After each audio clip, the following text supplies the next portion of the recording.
नमस्कार, बहुत स्वागत है आपका हमारे इस खास पेशकश में। मैं हूं आपके साथ अमित शर्मा और मेरे साथ भोपाल से जुड़ चुके हैं ज्योतिषाचार्य पंडित अरविंद तिवारी जी। पंडित जी, आपका बहुत बहुत स्वागत है इस खास कार्यक्रम में। जी गोवर्धन नमस्कार। पूजा आइए ना। विशेष जी।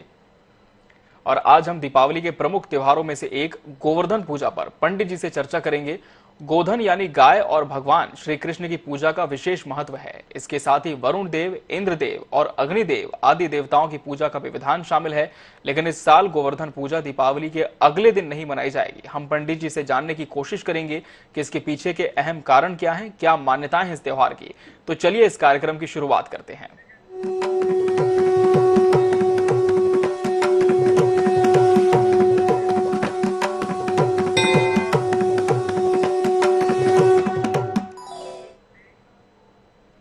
हमारे इस कार्यक्रम की शुरुआत हो चुकी है। पंडित जी, जिस तरह से दीपावली 5 दिनों का त्योहार होता है और हफ्ते भर पहले से ही इसकी जो रौनक है वो देखने को मिलती है। जहां तक गोवर्धन पूजा की बात है, किस तरह की मान्यता इस पूजा की है, किस तरह का इतिहास, किस तरह की कथा इसकी रही है जी। जी बिल्कुल। INS 24/7 के जितने भी दर्शक हमारे इस प्रोग्राम को देख पा रहे हैं, उन सभी को मेरा बहुत बहुत नमस्कार। और बिल्कुल हम बात करते हैं गोवर्धन पूजा की। तो गोवर्धन पूजा यानी अन्नकूट, क्योंकि दीपावली के अगले दिन इस त्योहार को मनाया जाता है। इस त्योहार को भली भांति से हम लोग मनाते हैं। हमारे देश में इसकी बहुत पुरानी प्राचीन परंपरा है, यानी द्वापर युग से इस त्योहार को मनाया जा रहा है। और जैसा हम सभी जानते हैं कि दीपावली का पर्व पंच दिवसीय पर्व माना जाता है, जिसकी शुरुआत जो है वो धन त्रयोदशी से होती है। अगले दिन नरक चतुर्दशी यानी छोटी दीपावली होती है। फिर दीपावली, दीपावली के अगले दिन अन्नकूट, अन्नकूट के अगले दिन यम द्वितीया। परंतु इस बार चूंकि अन्नकूट का जो उत्सव है दीपावली के अगले दिन सूर्य ग्रहण पड़ रहा है, इसलिए इस तिथि को 25 अक्टूबर की बजाय 26 अक्टूबर को मनाया जाएगा। 25 अक्टूबर की शाम को चूंकि शुरुआत होगी प्रतिपदा की, और ये प्रतिपदा रहेगी 26 अक्टूबर दोपहर में लगभग 3:30 बजे। परंतु इसमें पूजा का जो मुहूर्त रहेगा वो प्रातः काल रहेगा। प्रातः काल से लेकर दोपहर तक आप भगवान गोवर्धन की आप पूजा अर्चना कर सकते हैं।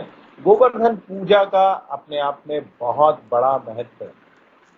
देखिए गोवर्धन, क्योंकि नाम से हम लोग समझ पाते हैं, गो का अर्थ होता है गाय। दूसरा एक और शाब्दिक अर्थ होता है इंद्रिया, यानी मनुष्य अपनी इंद्रियों पर जब विजय पा लेता है उसको भी गो मने वर्धन मने उस पर नियंत्रण करना। अर्थात गाय का जहां पर वर्धन यानी पालन किया जाता है उस जगह को, उस स्थान को गोवर्धन कहा जाता है।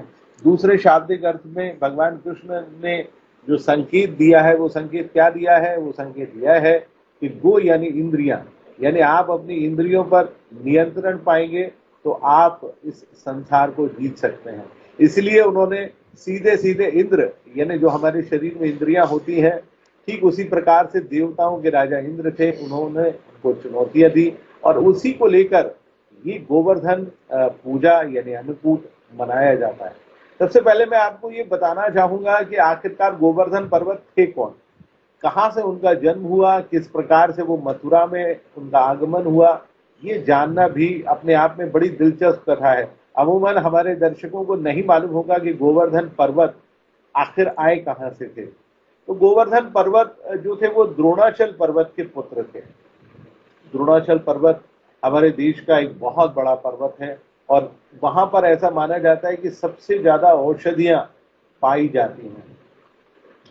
तो महर्षि पुलस्त, जिनके वंशज रावण थे, वो एक बार द्रोणाचल पर्वत पर तपस्या कर रहे थे। उन्होंने द्रोणाचल पर्वत पर तपस्या करते हुए उनका मन द्रोणाचल के जो पुत्र थे गोवर्धन उन पर आ गया। बहुत ही सुंदर पर्वत थे। तो उन्होंने द्रोणाचल से कहा कि भाई आप अपने पुत्र गोवर्धन को मुझे दे दीजिए। मैं चूंकि काशी जाकर भगवान शिव की पूजा अर्चना करना चाहता हूँ, इनकी छाया, इनकी ओट तले बैठकर मैं पूजा अर्चना करना चाहता हूँ। द्रोणाचल के बहुत ही प्रिय पुत्र थे गोवर्धन। तो उन्होंने कहा कि मत ले जाइए, लेकिन जब बार बार महर्षि पुलस्त ने उनसे प्रार्थना की तो उन्होंने अपने दिल को पत्थर रखते हुए कहा कि ठीक है, आप मेरे पुत्र को ले जाइए। परंतु गोवर्धन पर्वत ने भगवान महर्षि पुलस्त से कहा कि आप मेरे को ले तो चलेंगे, लेकिन मेरे को ले चलने में एक शर्त है। तो उन्होंने कहा आपकी हर शर्त को मैं मंजूर करूंगा। तो उन्होंने कहा शर्त मेरी कुछ इस प्रकार से है कि आप जहां भी मुझे, जिस स्थान पर आप मुझे रखेंगे, मैं बस वहीं पर ही स्थिर हो जाऊंगा, फिर आप मुझे उठाकर नहीं ले जा पाएंगे। महर्षि पुलस्त इस बात को मान गए और उन्होंने कहा कि ठीक है। जब महर्षि पुलस्त उनको उठाने लगे तो गोवर्धन पर्वत को अभिमान हो गया। तब महर्षि पुलस्त ने अपनी शक्तियों को दिखाते हुए अपने शरीर और अपने आकार को इतना बड़ा कर लिया कि उन्होंने इस पूरे गोवर्धन पर्वत, ऐसा माना जाता है उस जमाने में गोवर्धन पर्वत की जो ऊंचाई थी वो 30,000 मीटर थी, यानी बहुत बड़ा पर्वत था। अब तो क्योंकि वो छोटा हो गया, उसके छोटा होने का भी क्या रहस्य था वो भी इसी कथा में छुपा हुआ है। तो महर्षि पुलस्त उस लेकर चले और महर्षि पुलस्त को एक मथुरा के पास पहुंचते ही उनको निद्रा का एहसास हुआ। तो उन्होंने अपने हथेली से पर्वत को उठाकर मथुरा के निकट उसको रख दिया। जैसा महर्षि पुलस्त के साथ गोवर्धन का नियत हुआ था कि जिस स्थान पर आप मुझे रखेंगे मैं केवल उसी स्थान पर अपने आप वहां पर स्थिर हो जाऊंगा। जैसे ही महर्षि पुलस्त उठकर खड़े हुए, गोवर्धन ने कहा कि नहीं, अब मैं तो नहीं जा सकता।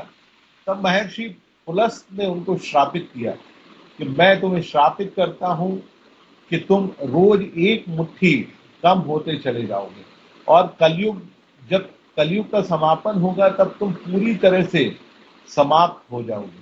यही कारण है वर्तमान स्वरूप में यदि आप गोवर्धन पर्वत को देखेंगे तो बहुत ही छोटा आकार में छोटा है, जिसकी हम लगभग परिक्रमा 21 किलोमीटर के आसपास उसका कुल क्षेत्रफल बचा हुआ है।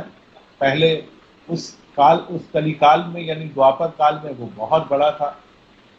अब बात आती है गोवर्धन पूजा को लेकर, क्योंकि गोकुल में, ब्रज में जितने भी लोग थे वो हमेशा दीपावली, दीपोत्सव के पर्व अगले दिन वो भगवान इंद्र की पूजा किया करते थे, अन्नकूट मनाया करते थे, क्योंकि वो मानते थे कि वर्षा के जो देवता हैं यानी बारिश के जो देव हैं, जिनको भगवान इंद्र माना जाता है, जो मेघों के भी राजा हैं, ऐसे राजा की वो पूजा अर्चना करते थे। तरह तरह के पकवान बनाया करते थे, तरह तरह के भोज्य पदार्थ बनाया करते थे। ऐसा माना जाता है कि 56 प्रकार के पकवान बनाए जाते थे और अपने गोधन को तैयार करके और उनकी पूजा अर्चना करते थे। एक समय की बात है, बालक श्री कृष्ण बहुत छोटे से थे, लगभग उनकी आयु 6 से 7 वर्ष की रही होगी। उन्होंने अपनी माँ से, अपने पिता से पूछा कि आखिरकार हम लोग इंद्र की पूजा क्यों करते हैं। तो उन्होंने कहा इंद्र वो देवता है जो कि इस धरती पर सुंदर सुंदर वर्षा कराता है और उसकी इस वर्षा के चलते हमारी इस पृथ्वी पर, इस सृष्टि पर बहुत सुंदर सुंदर सी घास उत्पन्न होती है, बहुत सारी वनस्पतियां उत्पन्न होती हैं, सब्जियां उत्पन्न होती हैं, जिनको हमारे जितने भी ग्वाले हैं, हमारी गाय हैं, ये सब उसका सेवन करती हैं और सेवन करने के उपरांत बहुत सुंदर सुंदर सा दूध देती है। गाय हमको दूध देती है, उनके बछड़े हमारे कृषि कार्य को करते हैं, क्योंकि प्राचीन काल में कृषि का जो कार्य होता था वो बैलों के द्वारा होता था, बछड़ों के द्वारा होता था। उनके पीठ पर हल होते थे जिसके माध्यम से पूरे खेत खलिहान को एक प्रकार से पूरा रोपा जाता था। रोपने के उपरांत वहां पर सब्जियां या जो हमारे अन्न उगाए जाते थे। तो उन्होंने कहा भगवान ने कि भाई इंद्र जो है वो तो ऊपर बैठे हुए हैं, हम उनकी पूजा क्यों करते हैं। हमारे घर के पास में तो गोवर्धन पर्वत है जिसके कारण वर्षा होती है और उस वर्षा के कारण हमारे यहाँ घास पैदा होती है और गोवर्धन पर्वत पर गाय सुंदर सुंदर सा चारा चरने जाती हैं और उस चारे को वो पाकर हमको बहुत सुंदर सुंदर सा दूध, देती हैं, जैसे दही, घी, मक्खन इत्यादि सारे ब्रज को प्राप्त होते हैं और उसको हम मथुरा और अन्य जगह भी भेजते हैं। भगवान कृष्ण ने जिस प्रकार से कहा उस बात को लेकर सारे पूरे ब्रजवासी और माँ यशोदा और उनके जो पिता थे वो बेहद प्रसन्न हुए। तो सबने निश्चय किया कि इस वर्ष से भगवान इंद्र की पूजा हम नहीं करते हैं और हम केवल और केवल गोवर्धन की पूजा करेंगे। और सारे लोगों ने अपने गाड़ियों में, चूंकि बैलगाड़ी उस जमाने में हुआ करती थी, छोटे छोटे से रथ हुआ करते थे, उस पे अपने सारे साजो सामान को रखा और रखने के तदुपरांत बाद वो गोवर्धन पे गए और उन्होंने बहुत विधि विधान से गोवर्धन पर्वत की पूजा अर्चना की और गोवर्धन पर्वत की पूजा अर्चना की। पूजा अर्चना करने के बाद वो अपने घर को लौट आए। जब इंद्र को मेघों के जरिए पता लगा कि इस बार ब्रज में उनकी पूजा नहीं हुई है, मथुरा और मथुरा के आसपास के जितने भी लोग थे उन्होंने उनकी पूजा अर्चना नहीं की, तो उन्होंने बहुत नाराज हुए और ये निश्चय किया कि 7 दिवस तक इतनी बारिश होगी कि पूरा ब्रज बह जाएगा। उन्होंने अपने मेघों को आदेश दिया और कहा कि आप इतनी बारिश करो कि इन जितने भी ब्रजवासी हैं इन सबका घमंड टूट जाए। तदुपरांत पूरे ब्रज में इतनी तेज घुमड़ घुमड़ कर बारिश होने लगी, मेघ गरजने लगे, बरसने लगे, ऐसा लगा कि पूरा ब्रज बह जाएगा। तब सारे गोप वाले नंदराय के घर आए और उन्होंने कहा कि हे नंद बाबा, आपने ये हमसे क्या करवा डाला।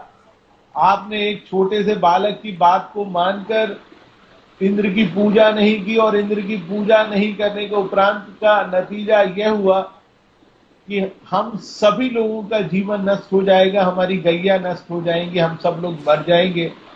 तब छोटे से भगवान कृष्ण ने कहा कि बिल्कुल मत घबराइए, जिस प्रकार हमने उस गोवर्धन की पूजा अर्चना की, हमने उसकी पूजा अर्चना की और हमने उससे ये मांगा है कि आप हमको हर प्रकार की सारी चीजें देंगे तो हमारी रक्षा भी वो गोवर्धन करेगा। तो उन्होंने कहा चलिए सारे लोग गोवर्धन के पास चलेंगे। तो भगवान कृष्ण अपने नेतृत्व में पूरे ग्वाले सबको लेकर गोवर्धन के पास पहुंच गए। उन्होंने प्रार्थना की कि हे गोवर्धन, आप हम सबकी रक्षा करें। गोवर्धन पर्वत इतने हल्के हो गए रुई के समान कि भगवान कृष्ण ने अपनी छोटी उंगली पर 21 किलोमीटर लंबे गोवर्धन पर्वत को अपनी छिंगली पर धारण कर लिया, जिनकी ऊंचाई लगभग 30,000 मीटर थी। और आप सोचिए कि उस पूरे गोवर्धन पर्वत के नीचे पूरा ब्रज, सारे ग्वाले, सारी गैयाएं, सारा सामान आ गया। अब इसके बाद जब मेघों के राजा इंद्र को पता लगा, उन्होंने पूछा कि क्या हुआ। उन्होंने कहा साहब वो एक ग्वाला है, उसने अपनी छिंगली पर गोवर्धन पर्वत को उठा रखा है और हमारे पानी गिराने का कोई असर ही नहीं हो रहा। तब और भी नाराज हुए और उन्होंने कहा कि एक बार फिर से इतनी बारिश करो कि पूरा ये ब्रज बह जाए। तब भगवान कृष्ण ने अपने सुदर्शन चक्र को आज्ञा दी कि आप इस प्रकार से गोवर्धन पर्वत के ऊपर स्थिर हो जाएं कि वर्षा का कोई भी प्रभाव गोवर्धन पर्वत के आसपास ना हो। और शीशनाग को उन्होंने आज्ञा दी कि आप इस प्रकार से हो कि बारिश का प्रभाव गोवर्धन और जितनी भी जो उस समय के ब्रजवासी ग्वाले इत्यादि हैं उनके ऊपर ना पड़े। तो उन्होंने शीशनाग का फन इस प्रकार से फैलाया कि सुदर्शन चक्र शीशनाग के चलते बारिश का कोई प्रभाव नहीं पड़ा। राजाओं इंद्र की जो मेघ थे उनका सारा पानी समाप्त हो गया। इंद्र को बहुत आश्चर्य हुआ। उन्होंने कहा कि भाई ये तो हमारे साथ बहुत खराब हुआ है। तो वो दौड़े दौड़े ब्रह्मा जी के पास गए। उन्होंने कहा ऐसा क्या हो गया, एक छोटा सा बालक ने मेरे घमंड को एक प्रकार से समाप्त कर दिया है। तब उन्होंने कहा कि वो छोटे बालक नहीं है, वो भगवान विष्णु के अंश अवतार हैं और एक प्रकार से पूर्ण अवतार हैं, जिनको भगवान कृष्ण के रूप में जाना जाता है, माना जाता है। और वो पैदा ही हुए हैं धरती पर से असुरों का संहार करने के लिए। तो आप जाइए और उनसे माफी मांगिए। तब इंद्र अपने पूरे दल बल के साथ भगवान कृष्ण के पास गए, उन्होंने उनसे माफी मांगी और कहा कि हे प्रभु, हमसे गलती हुई, आज से और अभी से गोवर्धन की पूजा जो भी करेगा ये माना जाएगा कि उसने इंद्र की पूजा की है। जी। तो इस प्रकार कार्तिक मास के कृष्ण शुक्ल पक्ष की प्रतिपदा से गोवर्धन पूजा यानी अन्नकूट का पर्व प्रारंभ हुआ। और इस वर्ष चूंकि अन्नकूट 26 अक्टूबर को मनाया जाएगा, 26 अक्टूबर क्योंकि दीपावली के एक दिन पहले यानी 25 तारीख को सूर्य ग्रहण है, इसलिए अगले दिन मनाया जाएगा। जी। अन्नकूट पर हमारे यहाँ जो पूजा अर्चना की जाती है कुछ इस प्रकार से होती है, क्योंकि प्रातः काल गाय से मांगा जाता है कि आप अपना गोबर, जो पहला गोबर वो करती है वो हमको दे। तो गोबर ग्वालों के यहाँ से लिया जाता है, वहां से गोबर लेकर आप आइए। और जो घर का उत्तर पूर्व की जो दिशा होती है वहां पर गंगा जल, यमुना जल, नर्मदा जल, बेतवा जल, जो भी जल, महानदी का जल जो भी हो, उस जल का छींटा दिया जाता है। छींटा देने के उपरांत गोबर से उस स्थान को लीपा जाता है।